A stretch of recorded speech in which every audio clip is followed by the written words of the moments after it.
see that it's a lie.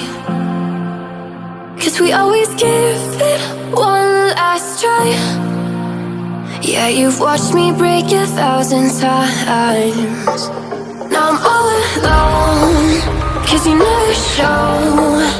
You say you will, but then you don't. That's how it goes. Don't wanna know. I'm turning off my mind so I get by. I just wanna be happy, happy tonight.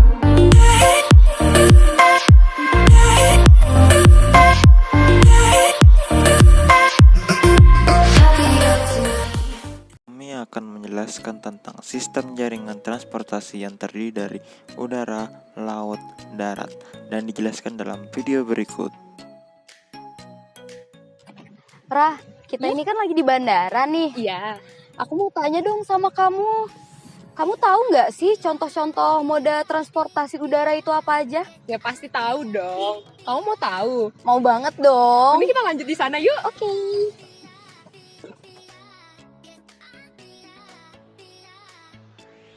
Nah, kita sekarang udah sampai di Bandara APT Pranoto loh. Jadi yang aku tanya tadi ke kamu, contoh-contoh moda transportasi udara itu apa aja sih?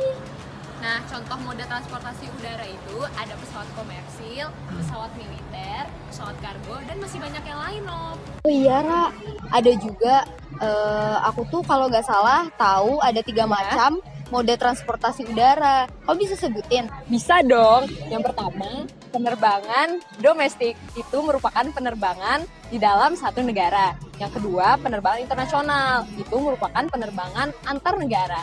Yang ketiga, penerbangan interkontinental. Itu merupakan penerbangan antar benua, Nop. Oh, jadi itu. Nah, Nop, sekarang aku nih yang nanya ke kamu. Boleh. Kamu tahu nggak sih keunggulan transportasi udara itu apa aja? Oh, tahu dong. Yang pertama itu perjalanan kita menjadi lebih cepat. Yang kedua, banyak wilayah yang bisa dijangkau. Oh iya, aku juga mau ngasih tahu kamu nih. Kalau naik pesawat itu juga punya kekurangannya. Waduh, apa aja tuh? Yang pertama, tiketnya mahal. Yang kedua, kan masih banyak daerah yang belum punya bandara. Betul juga ya. Mending kita lanjut ke sana aja yuk.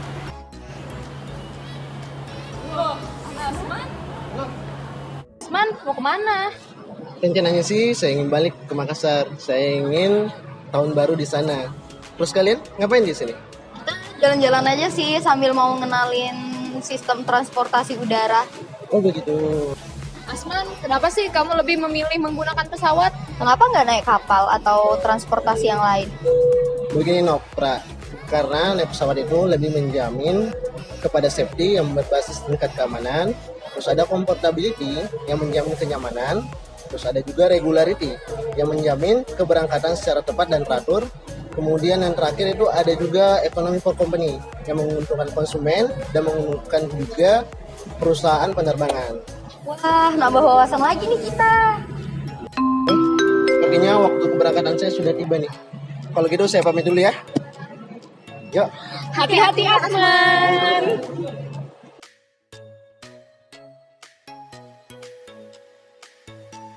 Nah, udah selesai nih perjalanan kita hari ini di bandara, Ra.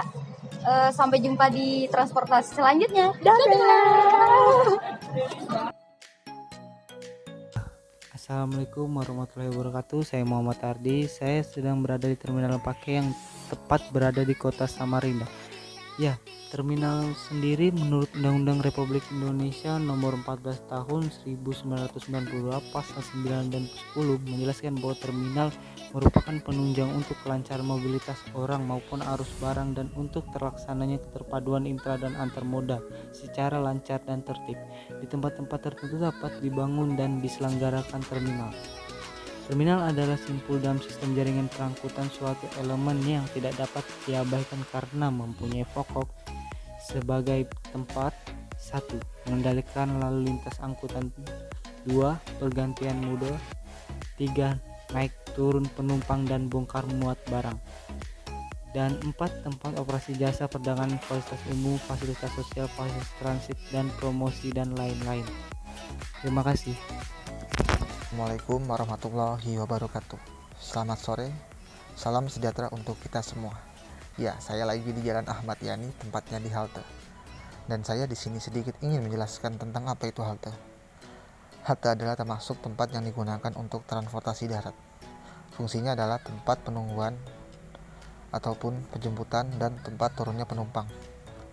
Dan halte sendiri seringkali disinggahi oleh transportasi darat seperti kendaraan roda 2 yaitu motor, roda 4 yaitu mobil, taksi, dan angkot, dan bus mini. Oke, itu saja yang saya jelaskan. Mudahan bermanfaat untuk kalian semua. Mohon maaf atas kurang lebih perkataan saya. Saya akhiri. Wassalamualaikum warahmatullahi wabarakatuh. Assalamualaikum warahmatullahi wabarakatuh. Perkenalkan, nama saya Agus Tulhan. Saya di sini akan menjelaskan apa itu jalan. Jalan menurut Undang-Undang Republik Indonesia Nomor 38 Tahun 2004 disebutkan bahwa jalan merupakan suatu prasarana transportasi yang meliputi segala bagian jalan termasuk bangunan pelengkap dan perlengkapannya yang diperuntukkan bagi lalu lintas yang berada di atas permukaan tanah, di bawah permukaan tanah atau air. Adapun jenis jalan sesuai dengan peran dan fungsinya menurut Undang-Undang Nomor 38 Tahun 2004 dan PP Nomor 34 Tahun 2006 tentang jalan. Jalan dibedakan atas yang pertama arteri primer, yaitu jalan yang menghubungkan kota jenjang ke-1 yang berdampingan atau menghubungkan kota jenjang ke-1 dengan kota jenjang kedua. Yang kedua, arteri sekunder, yaitu jalan yang menghubungkan kawasan primer dengan kawasan sekunder ke-1 atau menghubungkan kawasan sekunder ke-1 dengan kawasan sekunder ke-1 lainnya. Yang ketiga, kolektor primer, yaitu jalan yang menghubungkan antar kota jenjang kedua atau kota jenjang kedua dengan ketiga. Yang keempat, kolektor sekunder, yaitu jalan yang menghubungkan antar pusat jenjang kedua atau antar pusat jenjang kedua dengan ketiga. Yang kelima, lokal primer, yaitu jalan yang menghubungkan persil dengan kota pada semua jenjang. Yang keenam, lokal sekunder, yaitu jalan yang menghubungkan pemukiman dengan semua kawasan sekunder. Yang ketujuh, lingkungan primer, yaitu jalan yang menghubungkan antar pusat kegiatan dalam kawasan perdesaan dan jalan di dalam lingkungan kawasan pedesaan. Yang kedelapan, lingkungan sekunder, yaitu jalan yang menghubungkan antar persil dalam kawasan perkotaan. Sekian yang bisa saya sampaikan, kurang lebihnya mohon maaf. Saya akhiri, wassalamualaikum warahmatullahi wabarakatuh. Salam satu jangkar.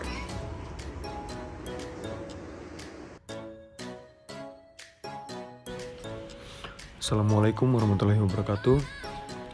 Saat ini saya sedang berada di Pelabuhan Kota Samarinda yang dikelola oleh PT Pelindo 4. Di sini saya akan menjelaskan tentang karakteristik moda transportasi laut. Jadi terdapat dua jenis kapal yang kita tahu. Yang pertama adalah kapal penumpang dan yang kedua adalah kapal barang. Dan untuk kapal barang sendiri itu terdiri dari berbagai macam, yang diantaranya adalah kapal general cargo, yaitu kapal kontainer, kapal ro-ro atau row on row off, kemudian ada kapal lash atau kapal tongkang, kemudian ada kapal dry bulk cargo, dan untuk kapal pengangkut barang jenis terurai kering dalam jumlah yang sangat besar itu juga dibagi lagi menjadi kapal tanker, kapal bulk carrier, dan kapal multipurpose vessel atau kapal serbaguna. Sekian yang dapat saya sampaikan tentang karakteristik dari moda transportasi laut. Kurang lebihnya saya mohon maaf. Terima kasih. Wassalamualaikum warahmatullahi wabarakatuh. Assalamualaikum warahmatullahi wabarakatuh. Kali ini saya akan menjelaskan tentang transportasi laut. Kali ini saya berada di dermaga Mahakam Ilir, Kota Samarinda. Nah, jadi saya akan menjelaskan tentang transportasi laut. Transportasi laut adalah bagaimana cara kita melakukan perjalanan atau pengiriman barang dan bahan melalui jalan laut. Kita bisa melihat sedikit contoh dari transportasi laut. yaitu proses pengangkatan barang dari kapal menuju mobil untuk diantar ke pasar-pasar. Dan ada juga yang namanya proses perjalanan. Itu biasanya dilakukan dengan kapal yang lebih besar atau kapal yang dapat menampung banyak orang. Warahmatullahi wabarakatuh. Bisa dilihat di belakang kita ini salah satu contoh kapal pengangkut barang yang membongkar barang-barang muatan yang ada.